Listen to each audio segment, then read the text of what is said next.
Salam anak-anak muda, saya ucapkan selamat tahun baru dan Tuhan Yesus memberkati. Anak-anak muda yang dikasihi, bagi memulakan pelayanan kita pada tahun ini, kita datang kepada Tuhan, kita menyerahkan pelayanan kita kepada Tuhan. Karena apa? Karena kita tidak tahu apa yang akan berlaku di dalam pelayanan sepanjang tahun ini, sepanjang hari yang akan kita lewati, sepanjang bulan yang akan kita lewati. Tetapi apabila kita datang kepada Tuhan, kita tidak akan takut untuk berjalan bersama dengan Tuhan. Nah, pada hari ini kita akan belajar tentang doa dan puasa. Karena apa? Karena kita akan untuk beberapa hari yang akan datang ini, bermula hari ini kita akan doa dan berpuasa untuk pelayanan yang ada di gereja itu. Nah, anak-anak muda yang dikasihi, anak-anak muda yang diberkati Tuhan, mari kita belajar mengapa orang Kristen berpuasa. Mengapa kita harus berpuasa? Persoalan dia di sini. Adakah puasa itu sesuatu yang wajib atau secara sukarela? Ini menjadi pertanyaan kita untuk kita dapat renungkan bersama, untuk kita dapat lihat bersama di dalam kehidupan ini. Nah, kenapa dikatakan mengapa kita berpuasa, sedangkan Yesus ketika dia berada di bumi ataupun di dunia ini, dia juga berpuasa. Yesus juga berpuasa ketika dia berada di bumi ataupun di dunia ini. Demikian juga dengan Raja Daud. Di dalam Alkitab menceritakan dia berpuasa dengan harapan bahwa Allah akan menyembuhkan anaknya yang dimana berada di dalam ambang kematian. Demikian juga dengan Musa. Kita dapat belajar juga di dalam Alkitab, Musa dia berpuasa selama 40 hari dan malam di atas Gunung Sinai sebelum dia menerima 10 hukum Allah. Demikian juga dengan Nehemia. Kita dapat belajar di dalam Nehemia di mana dia berpuasa supaya Allah membuka jalan baginya untuk pulang dan membina semula tembok di Yerusalem. Nah, kita lihat perkara ini di mana disiplin berpuasa bukan sesuatu yang wajib yang diamalkan oleh orang Kristen, tetapi persoalan dia, mengapa mengapa orang Kristen digalakkan? Mengapa kita digalakkan untuk berpuasa? Nah, kita belajar bersama-sama di sini, di mana kita belajar di dalam Alkitab. Berpuasa di dalam Alkitab. Kita melihat bagaimana pengajaran Yesus sendiri. Pengajaran Yesus sendiri di dalam Injil, terutamanya di dalam Matius, jelas menunjukkan bagaimana gaya hidup Yesus. Menunjukkan bagaimana gaya hidup Yesus sendiri yang berpuasa. Yesus berpuasa di dalam Matius 4, kita boleh melihat di sana. Dia berpuasa sebelum dia memulakan pelayanannya di kalangan orang ramai. Yesus sendiri, dia yang Tuhan, dia berpuasa sebelum dia memulakan pelayanan dia di kalangan orang ramai. Jadi oleh sebab itu sangat penting juga untuk kita dapat memahami kenapa kita juga berpuasa.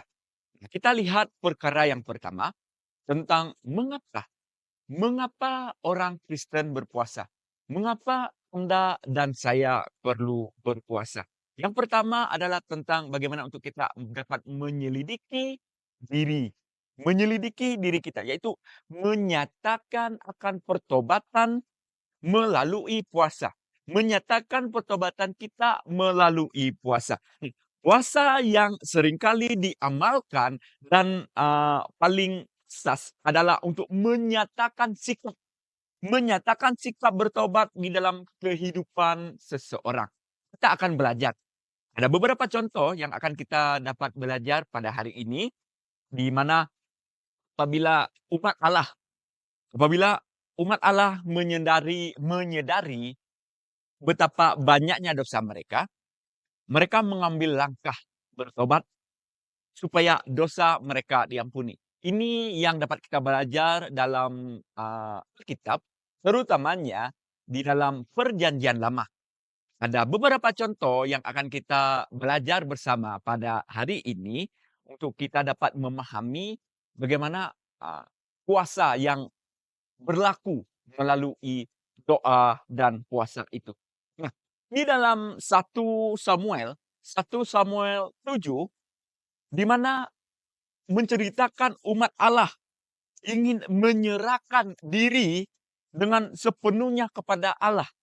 Mereka ingin menyerahkan diri mereka dengan sepenuhnya kepada Allah setelah mereka mengambil keputusan untuk berpaling tadah daripada menyembah berhala. Mereka mengambil satu keputusan di mana mereka kembali kepada Tuhan dan menyerahkan kehidupan mereka kepada Tuhan di dalam mereka mengikuti Tuhan. Nah, sewaktu mereka berkumpul di bawah pimpinan Samuel, mereka berpuasa. Mereka berpuasa sebagai tanda mereka bertobat dan bukan saja bertobat, tetapi mereka mengakui bahwa mereka sudah berdosa terhadap Tuhan. Kita boleh melihat rujukan ini dalam 1 Samuel 7 ayat 6. Mereka memiliki suatu pergumulan hidup yang sangat luar biasa sehingga mereka kembali kepada Tuhan. Itu contoh yang pertama. Contoh yang kedua yang kita dapat belajar hal yang sama juga di dalam perkara ini adalah di dalam 1 Raja-Raja 21. 1 Raja-Raja 21 ini menceritakan di mana tiada raja di Israel yang pernah berbuat jahat di sisi Tuhan lebih daripada Raja Ahab. Tidak ada satu raja di Israel ketika itu yang berbuat jahat lebih daripada Raja Ahab. Apa yang berlaku di sini adalah Raja Ahab, dia tetap merendahkan diri dengan berpuasa, bukan setakat berpuasa, tapi berpakaian kain kabung sebagai tanda pertobatan dia. Nah, apabila apabila Allah melihat Raja Ahab berbuat demikian, dan dia memilih mendatangkan bencana pada masa hidup anaknya sebagai tanda belas kasihan dia. Nah, ini boleh kita melihat di dalam 1 Raja-Raja 21 ayat 29. Nah, contoh yang ketiga yang dapat kita belajar bersama adalah di dalam Nehemia 9. Di dalam Nehemia 9 ini menceritakan bagaimana umat Allah berkumpul. Mereka berkumpul dan juga berpuasa menunjukkan bahwa mereka menyesali dosa mereka. Mereka berkumpul ketika itu dan juga bukan setakat berkumpul saja, dikatakan bahwa mereka menunjukkan bahwa mereka menyesali dosa yang telah mereka lakukan. Sebagai tanda mereka bersedih, sebagai tanda mereka bahwa pengakuan mereka itu bersedih, mereka memakai kain kabung, lalu apa yang berlaku, mereka menaruh debu atas kepala mereka masing-masing sebagai tanda pertobatan mereka. Demikian juga dengan contoh yang keempat di dalam kitab Daniel. Kita belajar di sini ketika Daniel sudah sadar bahwa sudah tiba masa untuk pembuangan berakhir, dikatakan di dalam Daniel 9 ayat 3, Daniel menulis, "Ku berdoa dengan sungguh-sungguh kepada Allah," dikatakan, "memohon belas kasihannya sambil berpuasa dan memakai kain kabung serta duduk di atas debu." Betapa luar biasanya apa yang telah Daniel lakukan. Kenapa? Karena dia tahu bahwa kuasa Tuhan itu lebih luar biasa daripada apa yang kita pikirkan. Anak-anak muda yang dikasihi, contoh yang kelima di dalam berpuasa melalui pertobatan sebagai apa yang kita lakukan di dalam perkara ini. Yang kelima, contoh yang kelima adalah di mana berlaku juga di kota Niniwe. Berlaku juga di kota Niniwe di mana semua penduduk kota Niniwe, apabila Yunus datang kepada mereka dan menyatakan bahwa kota itu akan dihukum Allah apabila mereka tidak bertobat, apa yang berlaku di sini, lalu segenap rakyat mengambil keputusan untuk berpuasa dan memakai kain tabung sambil menyesali dosa mereka. Nah, inilah yang berlaku ketika kita di dalam pelayanan ini. Apabila kita ingin melihat pelayanan kita ke depan akan luar biasa dipakai Tuhan, marilah kita sama-sama pada hari ini datang berdoa dan marilah kita menyelidiki diri kita masing-masing.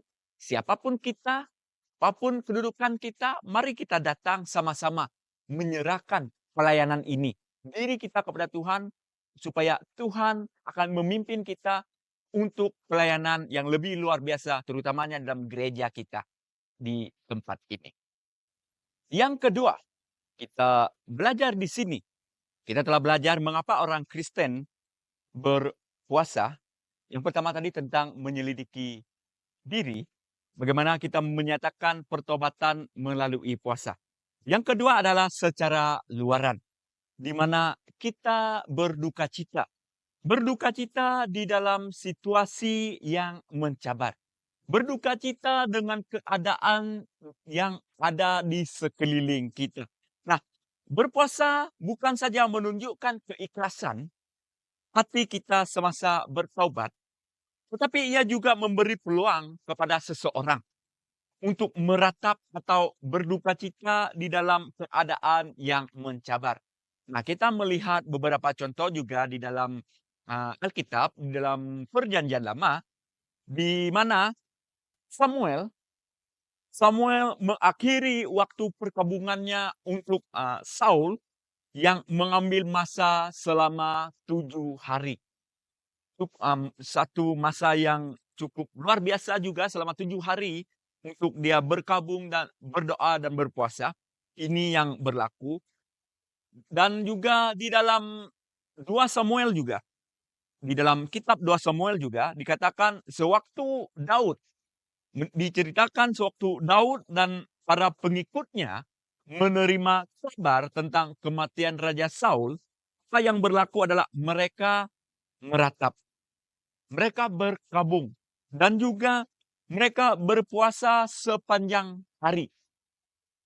Mereka meratap, mereka berkabung, mereka berpuasa untuk keadaan ini. Mereka peduli akan keadaan yang ada di sekeliling mereka. Nah, ini yang berlaku di dalam keadaan kita berpuasa, di dalam menjalani hidup ini.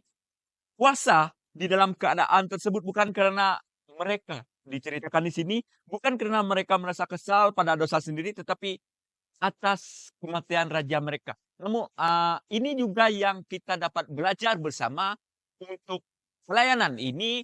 Kita melihat pelayanan ini ke depan, kita melihat apa yang berlaku di sekeliling kita, kita berdoa bersama-sama, kita berpuasa untuk pelayanan ini. Supaya Tuhan campur tangan, supaya Tuhan berkarya, supaya Tuhan yang memegang kendali setiap apa yang kita lakukan.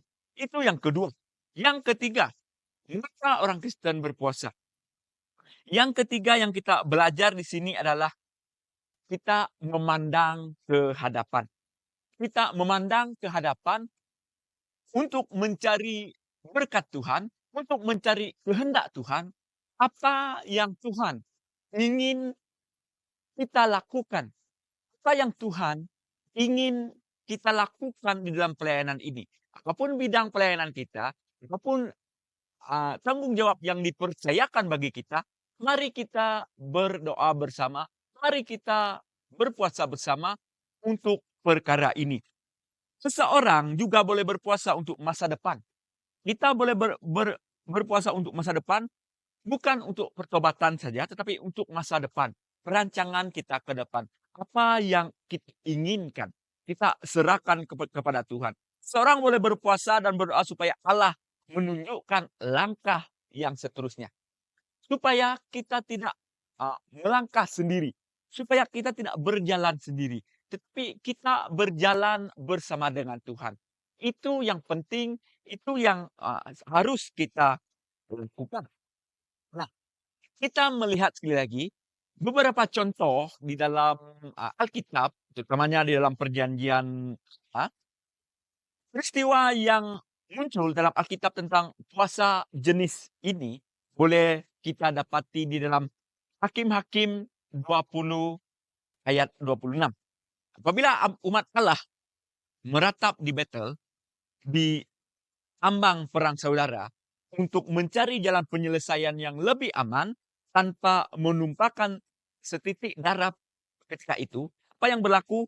Mereka berpuasa sehingga Allah menjawab doa mereka. Mereka bersatu di dalam doa. Mereka menyerahkan semuanya kepada Allah. Mereka mencari kehendak Tuhan supaya Tuhan menjawab, Tuhan memberi jalan penyelesaian bagi mereka. Nah, demikian juga dengan kita. Kita berdoa, kita berpuasa pada hari ini supaya Tuhan memberi petunjuk bagi kita kemana arah pelayanan kita bersama.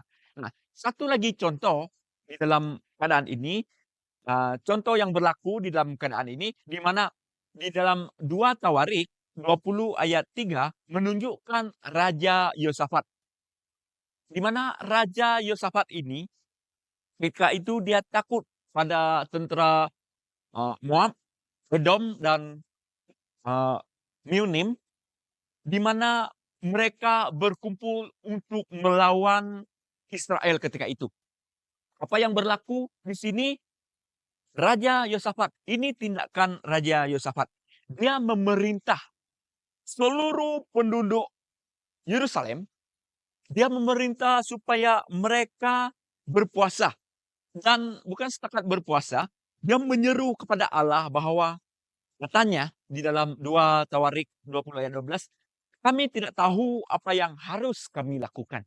Sangat luar biasa apa yang Raja Yosafat katakan. Kami tidak tahu apa yang harus kami lakukan, tetapi kami datang kepadamu meminta tolong, meminta pertolongan. Raja Yosafat membawa, menyeru seluruh Yerusalem supaya mereka datang kepada Tuhan.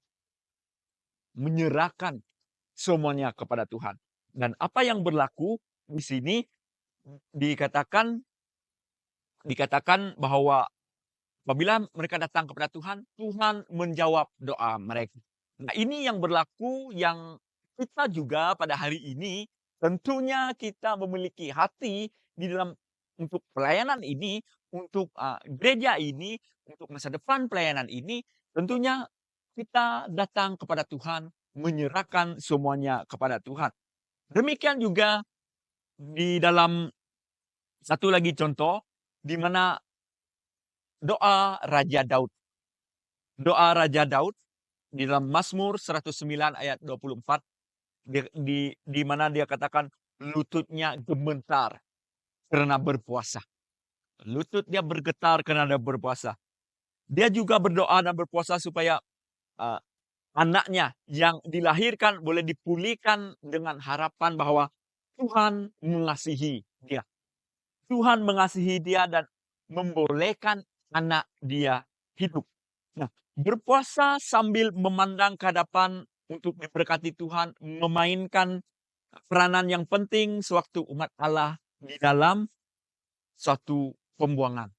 Sewaktu kita di dalam suatu keadaan yang tidak boleh, mungkin kita rasa tidak memiliki jalan keluar, ketika kita datang kepada Tuhan, Tuhan akan memberi jalan keluar. Tuhan akan memberi kita petunjuk untuk masa depan yang ada.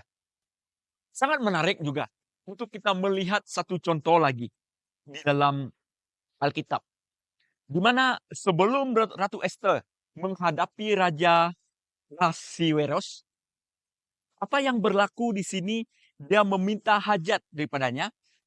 Ratu Esther mengirim pesan. Dia mengirim pesan kepada semua orang Yahudi supaya berkumpul, bukan setakat berkumpul, mereka berpuasa dan berdoa untuknya. Supaya Tuhan memberi hikmat, supaya Tuhan memberi petunjuk pada Ratu Esther. Nah, apa yang berlaku, Ratu Esther sendiri juga berbuat demikian. Bukan setakat dia menyuruh mereka semua, seluruh bangsa Yahudi berpuasa, tetapi dia sendiri juga, Ratu Esther sendiri juga berbuat demikian bersama dengan dayang-dayangnya selama 3 hari dan 3 malam. Kita boleh melihat rujukan dalam Esther 4 ayat 16. Nah, karena Esther melakukan perkara ini, Allah menjawab doa Esther dan menyelamatkan umatnya, menyelamatkan suku bangsa Yahudi ketika itu. Demikian juga dengan apa yang berlaku di dalam Daniel ketika Raja Darius yang memerintah buangan orang Israel yang pada tahap yang terakhir juga berpuasa untuk keselamatan Daniel ketika Daniel dibuang ke dalam gua singa. Nah, apa yang berlaku ketika datang kepada Tuhan, Tuhan ataupun Allah melindungi Daniel sehingga Daniel dia tidak disakiti ataupun Daniel tidak diapa-apakan oleh singa itu. Demikian juga dengan Nehemia.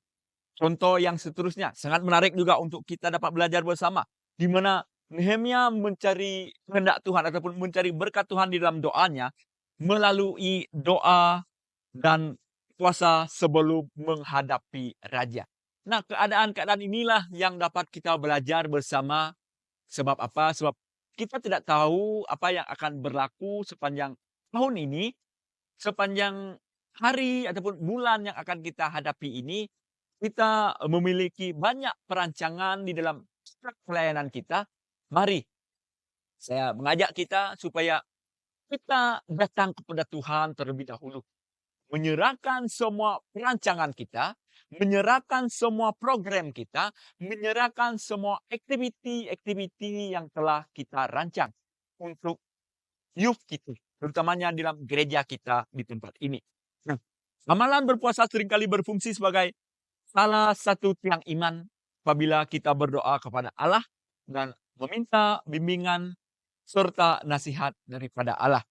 Anak-anak muda yang dikasihi, mari kita melihat perkara ini. Berpuasa bukan suatu amalan yang wajib dilakukan oleh orang Kristen. Dan berpuasa tidak boleh menolong kita mengutip pahala ataupun ganjaran. Serta ia juga bukan cara seseorang memaksa Allah menjawab doanya. Sebaliknya, mari kita perhatikan ini dan ingat. Sebaliknya, berpuasa adalah disiplin rohani yang perlu diamalkan dengan penuh rendah hati serta ikhlas. Sambil menyerahkan semuanya ke dalam tangan Tuhan dan menyerahkan semuanya supaya Allah yang akan bertindak. Marilah kita sama-sama merenungkan perkara ini dan marilah kita sama-sama terlibat sama di dalam pelayanan ini. Sebab pelayanan yang kita miliki ini bukan milik kita, tetapi pelayanan yang kita miliki ini adalah milik Tuhan, milik Allah. Kita hanya sebagai alat Tuhan untuk dapat melaksanakan visi dan misi Allah di muka bumi ini. Tuhan Yesus memberkati. Kita telah mendengar dari perkongsian sebentar tadi. Seterusnya, dimanapun kita berada pada hari ini, mari kita mengambil masa yang ada ini untuk kita berdoa. Secara khususnya bagi pelayanan kita di BIM Bandar Bintulu Bahasa Malaysia ini. Terutamanya bagi pelayanan pemuda-pemudi. Mari kita berdoa bersama. Terima kasih Tuhan, kebaikan Tuhan, anugerah Tuhan yang kami rasakan Dan terima kasih untuk firman-Mu yang telah kami dengar sebentar tadi Bapa. Tuhan pada hari ini, dimanapun kami berada, dimanapun anak-anak Tuhan berada pada hari ini, kami bersatu di dalam doa, kami menyerahkan ya Bapa, di mana hati kami untuk pelayanan pemuda-pemudi di dalam gereja ini ya Bapa. Kami menyerahkan setiap anak-anak muda yang ada ya Bapa, supaya kami tetap diberi perlindungan, kami diberi hikmat, dan juga kami diberi kemampuan di dalam kami dapat melaksanakan segala sesuatu yang ada Bapa. Terima kasih Tuhan, kami menyerahkan setiap program yang diatur ataupun setiap aktiviti yang akan kami adakan sepanjang tahun ini ya Bapa, di dalam pelayanan ini ya Bapa, supaya Tuhan Engkau yang campur tangan, Tuhan yang berkarya, Tuhan yang akan berdaulat atas semuanya ya Bapa. Sehingga pelayanan yang ada Bapa, semuanya di bawah kontrolnya Tuhan. Semuanya di bawah kendalinya Tuhan ya Bapa. Terima kasih Tuhan, terima kasih Yesus. Demikian juga Bapa, hamba berdoa ya Bapa bagi anak-anak muda yang ada di dalam pelayanan pemuda-pemudi ini Bapa. Dari exco, dari pemimpin-pemimpin yang ada ya Bapa. Demikian dengan setiap anak-anak muda yang ada. Supaya Tuhan yang akan terus melindungi mereka baik di dalam pekerjaan mereka, di dalam persekolahan mereka, di dalam pelayanan yang ada. Tuhan yang terus bersama memberkati ya Bapa. Terima kasih Tuhan Engkau yang terus beri kemampuan bagi kami Bapa. Demikian juga dengan kesatuan kami di dalam anak-anak muda yang ada di gereja ini Bapa, supaya Tuhan yang akan terus memberi kami kesatuan, Tuhan yang akan terus campur tangan di dalam segala sesuatu yang kami lakukan ya Bapa, sehingga pelayanan ini ya Bapa akan berjalan, sehingga pelayanan ini akan membawa sesuatu yang luar biasa, membawa satu dampak yang luar biasa oleh karena kesatuan yang ada di dalam pelayanan pemuda-pemudi ini ya Bapak. Terima kasih Tuhan, terima kasih Yesus, dan juga ya Bapak, kami berdoa bagi sepanjang hari ataupun program, sepanjang doa dan puasa yang akan datang ini Bapak. Biarlah Tuhan yang akan memampukan kami dapat mengikuti doa dan puasa ini dengan kemampuan daripada Tuhan. Kami dapat mengikuti doa dan puasa ini dengan kuatan daripada Tuhan. Demikian juga Bapa, Tuhan selidiki hati setiap pribadi kami Bapa. Biarlah kami berkenan di hadapan Tuhan. Biarlah kami tetap dimampukan oleh Tuhan di dalam segala sesuatu yang kami lakukan Bapa. Haleluya Yesus, terima kasih Tuhan. Sepanjang tahun ini kami tahu kami tidak akan melangkah sendiri. Kami tahu bahwa Tuhan yang akan menuntun kami di dalam segala sesuatu yang kami lakukan. Terima kasih Tuhan. Tuhan yang memulakan pelayanan ini. Tuhan juga yang akan menuntun pelayanan ini. Dan Tuhan juga akan menyempurnakan pelayanan kami di dalam gereja ini. Hanya di dalam nama Allah Bapa, Allah Anak, Allah Roh Kudus kami berdoa dan mengucap syukur. Amin. Terima kasih. Tuhan Yesus memberkati. Jumpa Anda lagi.